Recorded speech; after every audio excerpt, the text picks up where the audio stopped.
I'm making a huge change to my priorities first thing in the morning. I used to get straight to practicing animation, but I'm interrupting my flow in order to write for at least 20 minutes. I'm nowhere near where I want to be as an animator, so if this practice isn't worth it, then it needs to go. My life is busy enough as it is. I work a full-time job, not animation related. My wife and I are expecting our first child. We're moving to another state, and I'm in the process of making a career change into animation, of course. In the morning, time runs fast, and I can't afford to waste it. I have a few precious hours to practice animation before I have to go to work. Over 20 minutes of writing means I'm gambling away several hours per week that I could have spent mastering my craft. Before I talk through why I'm writing instead of animating, I should explain why animation is so important to me in the first place.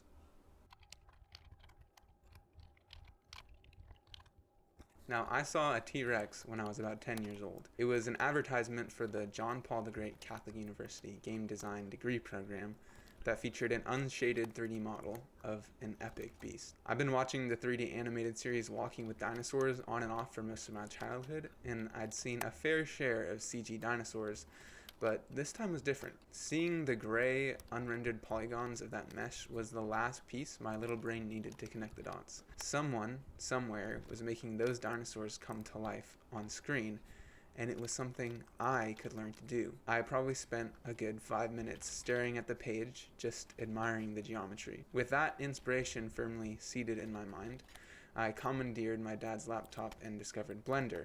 I also found the wealth of free tutorials on YouTube and followed along to make a few still image renders. My fervor for animation was just beginning to ignite when I came up against a force that I wouldn't understand until many years later. The novelist Stephen Pressfield calls it resistance in his book The War of Art. My young, untrained heart and mind were not ready to battle against the weight that drags and suppresses even professional artists, preventing us from creating what we're called to create. It seemed entirely acceptable to me as a child to avoid anything as long as it was uncomfortable or difficult and I didn't feel like doing it. So I only practiced when I felt like practicing, and I began to feel like practicing less and less. I didn't even realize that I had stepped off the path to learning Blender.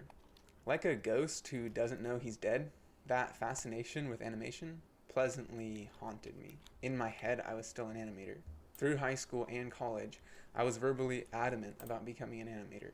When people asked me what I wanted to do, I would say, my goal is to end up as an animator. I took art classes and watched animations on the internet, but I wouldn't practice. I knew Blender existed, I had access to Blender, to thousands of hours of free instruction, and I had enough time to myself. There was simply no congruity between the idea that I was going to be an animator and my actions. I identified as an animator. As time went on, the longing to animate resurfaced. I picked up Krita and Sprite for a time, but I stopped practicing 2D animation just as easily. I lurked in animation communities and judged what I saw. I'd lay on my bed listening to music and playing out animated action scenes in my head. All the while, my computer lay dormant just a few feet away. Fast forward 13 years, it was a month before my wedding and I was on a video call with my fiance. I said a sentence that started with the words, "When I become an animator." She got quiet for a minute and finally hit me with the truth. She said, "I don't think you're serious about becoming an animator." I was thinking, how could she say that? I love animation, I talk about animation all the time, I want to animate, I just haven't had the time. I'm planning our wedding and working a job to support our family. I still practice art sometimes. Then the excuses started to fade like it does for a man who goes to the bathroom and realizes he forgot to restock the toilet paper. I was not serious about being an animator. It was a terrible day, but the realization that was gifted to me also let me make a decision. I got serious. During the past half year, I've let only a few days slip by without at least some progress. I even requested to shift my work hours in order to have more time with a fresh mind in the morning to animate. Those few precious hours are often the most satisfying work of the day. Who doesn't love looking at curves? Now that I'm in the flow of things and I have clarity and discipline to begin mastering my craft, I have energy and focus in the rest of my day even when I'm not animating. There are some evenings when all the work is done, all the excitement is done, and that ache of existing begins to creep into my heart. You know that abyss that tugs at our souls, reminding us that our temporary home on this earth will never satisfy, and we can never truly rest until eternity. On those days, the thought that if I survive the night, I'll have more time to animate with a clear mind in the morning is one of my only consolations. If my time to animate is so valuable to me, why am I spending time doing something else? My story is not particularly noteworthy, and I'm unlikely to come up with any revolutionary ideas. I'm currently writing about the value of writing, which has been done a million times over in every literary age. In today's world, an AI could generate a better essay than this in seconds. According to this Quora user, around 40 quadrillion words have been published throughout human history, which means I can expect my writing to have the same influence on history as a flashlight pointed at the night sky. At least there are only millions of animators compared to trillions of writers. I have a better chance of making a difference by animating, so I can't expect my writing to have any quantitative impact on the world. But there's at least one good reason to write. Writing is a means to get something I want. Something that would have helped me avoid many of the mistakes in my life, like tricking myself into thinking I'm an animator. Instead of suffering through the consequences of acting on my stupid ideas, I can suffer through the process of writing and forge ideas that are less stupid. In other words, I will write so I can become more wise.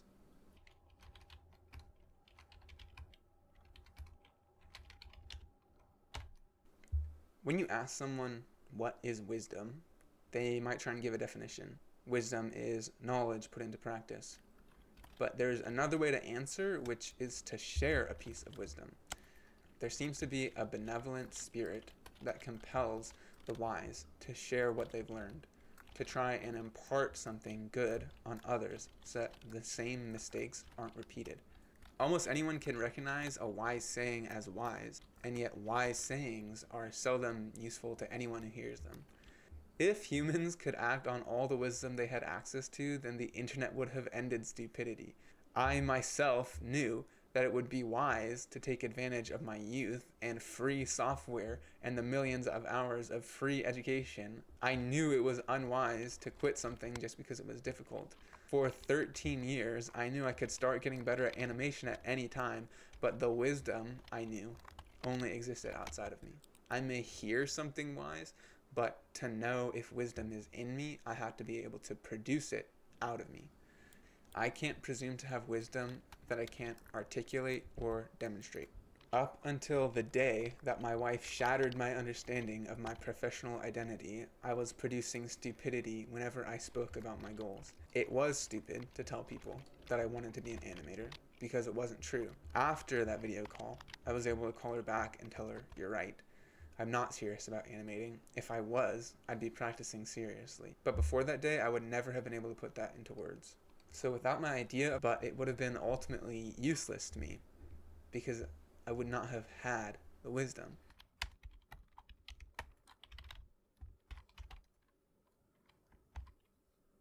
So I already knew that writing has a powerful effect on the person who writes. Writing became my secret weapon during the cumulative 3 years I've spent at one of, if not the, most difficult language schools on earth, learning Korean. I started out a completely unremarkable student with no prior knowledge or experience with the language. When I first started studying, I struggled to memorize words. I could look at flashcards for hours until I could get through them, but when I was quizzed on the words, my memory turned out to be decimated. I was shocked when I saw the other students learning from flashcards just fine. Why aren't words sticking in my head? As the daily vocab list got longer and homework started piling up, vocab study began to cost me too much. I needed a way to carve words into my memory. A prior Arabic student saved my life by telling me his memorization strategy, which I adopted. I would write a list of English words down the left side of a composition notebook, and then start writing the Korean words from memory next to each English word. If my brain forgot how to produce the Korean equivalent, I punished the mistake by writing the Korean and the English word over and over to the end of the page, like a schoolboy on a blackboard. Then I'd add the word to the bottom of the list so that I'd get a chance to remember it again. The more I forgot, the longer the list grew. My first attempt at this method took just as long as studying the flashcards, but there was a stark difference when I was quizzed on the words. My brain and my hand remembered the consequences of forgetting. I aced every quiz from that day on. I got faster too. Within a few months, I could memorize a word per minute. By the end of the course, I had several composition books jammed end to end with repetitive words. Sometimes I wrote so fast that my writing was unintelligible, but it didn't matter. I memorized as fast as I wrote. English to Korean. I expanded my memorization practice to include sentences and then paragraphs. I would write the same paragraph over and over until I could recite it from memory. Once I knew how to convey a complete grammatically correct idea, I could substitute vocabulary to talk about anything. That is when all the writing that I did finally compounded. If I could produce it quickly with a pen, I could produce it easily with my mouth. So while most of my classmates were sounding robotic, struggling to make sentences out of the thousands of words that they already memorized, I was using the same exact grammar patterns that I'd written over and over, substituting individual words to create unique and flowing sentences. It is true that some students in my class could compete with me in reading and listening, but I was the undisputed speaking champion, and I have the stack of first place speech contest awards to prove it. I ended up in the top 10% of students to graduate from that school because I was willing to use writing as a foundation for my ability to communicate, thanks to that Arabic student. There was one limitation to simply memorizing how to communicate in another language. My ability to produce good ideas in Korean was only as good as my ability to produce good ideas in English. In other words, an illiterate English speaker who can translate perfectly to another language will sound just as illiterate when speaking in that language. A fool is going to make bad choices no matter how many languages he knows. Congratulations, you're stupid in 3 languages. Just writing anything at all or copying what AI hands me is not going to help me to think better. If I want to improve my thoughts, I need to practice solidifying new thoughts, my thoughts, in my own words. Right now, things I think are thoughts are sometimes really feelings. Images are liable to surge through my imagination with emotions and suggestions attached. Sometimes, like when watching an engrossing movie, my entire conscious experience is from a source other than myself. I don't even have to consent to an external idea in order to experience it. Advertisements and social media are built to hijack our brain's attention span in order to implant ideas and affect our decisions. All of this makes it difficult to tell whether the thoughts that are informing my decisions are my own thoughts or even real thoughts. Unless I'm really concentrating, I'm not usually articulating a reason for every single one of my actions. It would be and unrealistic to keep up a constant inner dialogue explaining to myself why I'm choosing to make each and every choice throughout the day. Instead, most moments I have a subconscious perception that I'm choosing something valuable to me, but there can easily be a disconnect between my idea of what's important and what I'm actually choosing with my actions. The same disconnect that allowed me to think I was serious about animating for so long, all the while choosing something else. So I can't always control the ideas that cross my mind, and I can't expect to have a perfect understanding of myself, but I can bridge the gap between who I think I am and who I really am by choosing ideas to keep. I can choose which ideas to make foundational, ideas to solidify in my mind so that, conscious or not, they stay with me. And writing is the best tool for presiding over which ideas to get rid of and which ideas to let into the core. Writing isn't the only way to get rid of bad ideas.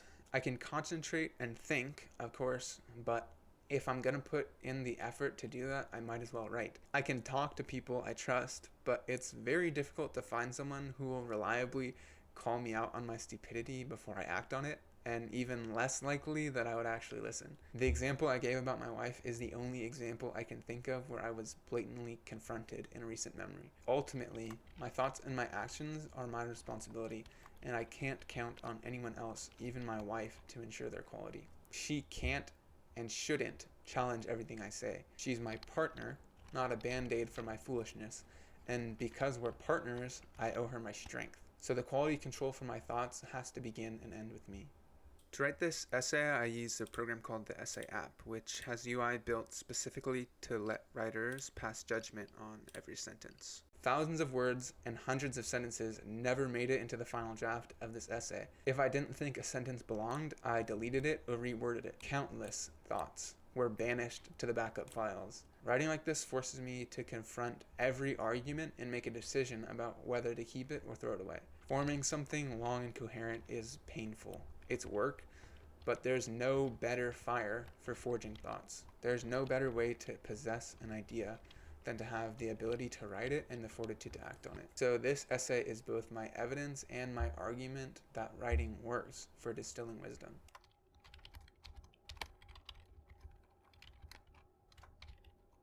To the best of my understanding, there are 3 things to adhere to if I want to write something valuable. The first is whether or not what I'm saying is true. When I was studying Korean, I had a few terrifying experiences, spending the time to write out a word or a phrase for memorization, only to discover later, in a humiliating circumstance, that I painstakingly drilled an incorrect translation into my head. It was frustrating enough to adopt something false on accident. I never once saw a student, even the most self-destructive, self-sabotaging of students, purposefully memorize an incorrect translation, and I imagine that it would take a special kind of malicious foolishness to do that. True statements alone will not keep me from corruption, since the worst lies are often constructed using statements that are true in at least some context. "I'm fine" is the simplest phrase to illustrate this. My understanding of truth is also severely limited by the fact that I'm human, which means I may inadvertently come to a conclusion that's false or bad. Fortunately, even though I can't be sure that every idea in every paragraph I write is perfectly true, I have a better chance of saving my writing by looking at its effect. If what I write accomplishes something good, then I can be confident that I have struck at least some truth.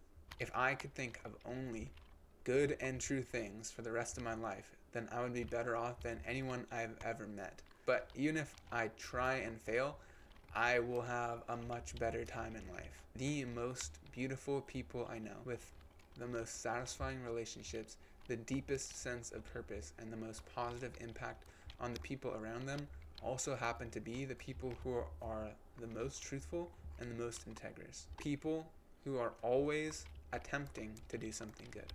A person whose conscience is constantly condemning them grows more and more ugly. My favorite Stoic philosopher, Epictetus, said, "If your choices are beautiful, so too will you be." Anything really beautiful about a person comes from goodness and truth. Those 2 things are what make people attractive. As I write, edit, and record, truth, goodness, and beauty should be the aim of every acceptable thought.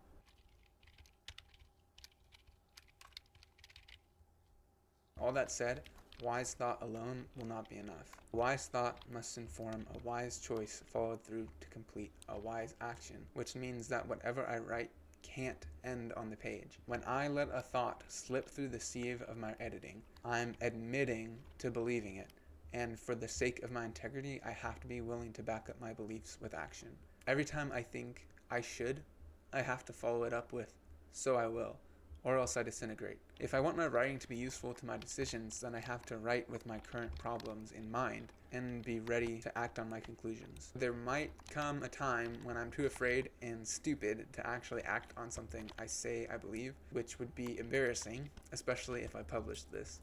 One sly way to prevent being humiliated by the exposition of my own depravity is to avoid writing about any topic that might lead me to conclude anything potentially uncomfortable or pivotal.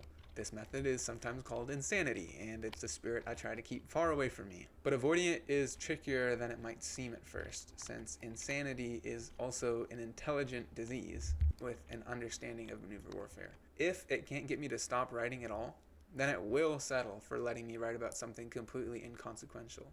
Luckily, I've been taught a few questions that are always worth answering and always worth writing about.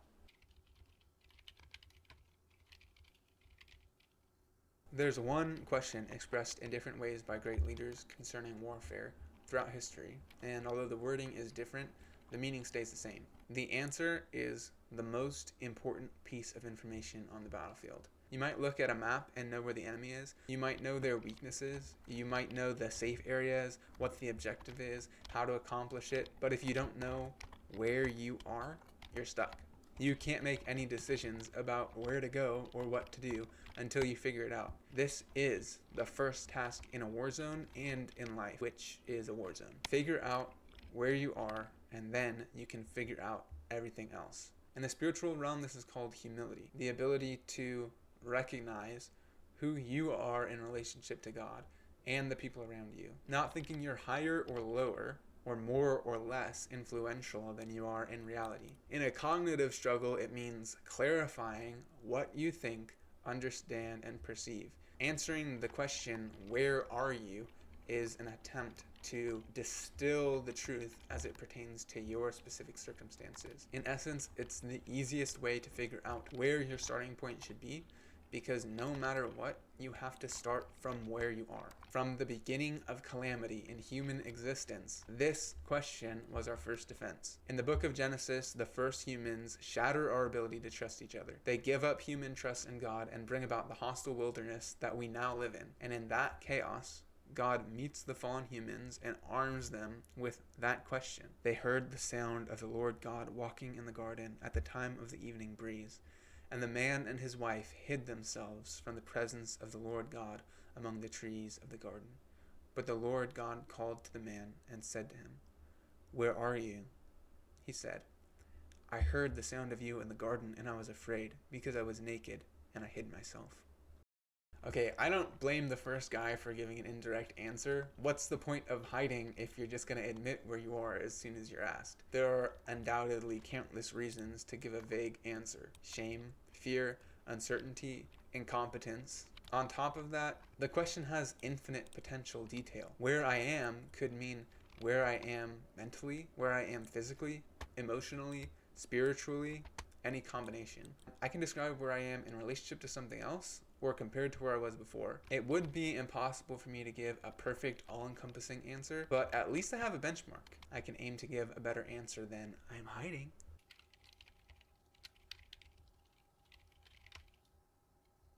My favorite quote from Stoic philosophy isn't actually from my favorite Stoic philosopher.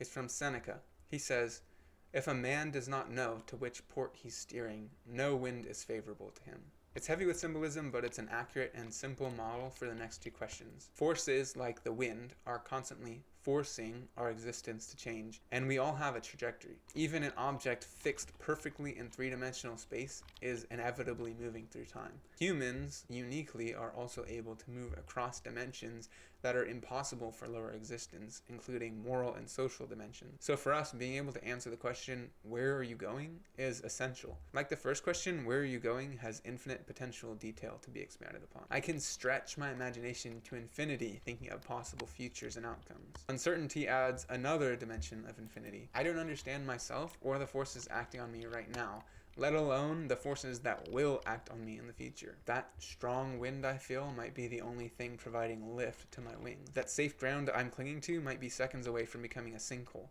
If I can't be sure of my own knowledge, and I can't entirely trust my own perceptions, then where am I going might seem like a question about the future that's impossible to answer. Here's the story of a man who knew just how unreliable human perception can be. The captain of a sailing sloop eased the cabin door open to see what all the fuss was about. He had to look down to notice the young lookout, a recent hire, who'd been knocking. "Captain, the ship is heading..." interrupted the captain. "The ship appears to be heading." Yes. The ship appears to be heading towards some rocks, towards what looks like rocks. "What looks like rocks," repeated the boy, realization slowly dawning on his face. "And it seems likely," the boy continued, "that our sails are probably at full mast, and if my perception of distance is accurate, then we are approaching the visually rock-like object at terrifying speed." "Now you've caught on," said the captain with a grin. But the boy had only caught on to the fact that his master was a crank, which was confirmed by the crunching sound of the hull scraping against the rocks. Where are you going is actually one of the easiest questions to answer if you've answered the first question, because it's actually a question about the present. To answer the question, you do have to look at other points in time, but not in the future, in the past. Observing where you were and where you are gives you 2 points to draw a line through, And the better you understand both points, the more accurate that line is going to be. The key to answering the second question is understanding Newton's first law of motion. An object at rest remains at rest, and an object in motion remains in motion. It's completely accurate to say anything that has not been improving up until now is not improving, even if it ends up improving later. Likewise, anything that has been improving up until now is improving, even if it stops improving at some point in the future.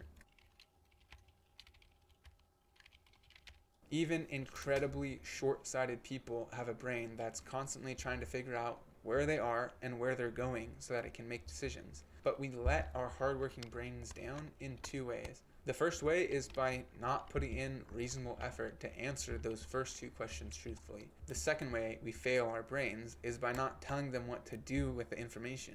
We don't define the final destination. If we don't decide what we want, then our brains will submit to the goals of external forces like a mercenary. Most people mindlessly serve and sacrifice for comfort, pleasure, power, wealth, or prestige. I don't mean to say that most people lack worthy goals, but rather most people don't choose to make their goals into their rules, or they choose the wrong rules. Fitness is a prime example. Most people have a goal of being healthy and in shape, but when the moment comes to decide what to eat, their other goal, feeling good right now or not being judged by other people, conflicts. Forcing our minds to decide between values in the moment without deciding beforehand what is most important will always result in the most comfortable and most familiar choices, the most attractive, and usually the most detrimental. So the third question is, where do you want to go? Unlike the first two questions, this one is only as detailed as you make it. It's also limited to a single answer at a time. It requires you to choose one good over all the other goods, one port to sail into. If a man does not know to which port he is steering, no wind is favorable to him. Even if he knows all the best ports and where they are, he has to choose.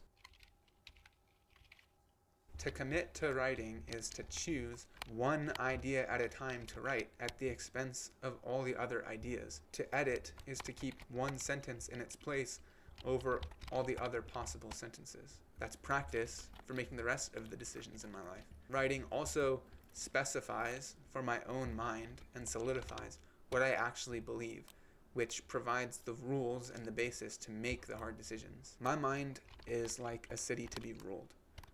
If I can't write good laws, then it's going to fail. But if I can articulate what I believe, and I know where I am, where I'm going, and where I want to go, then I can make the decisions I need to navigate this war zone of life with certainty.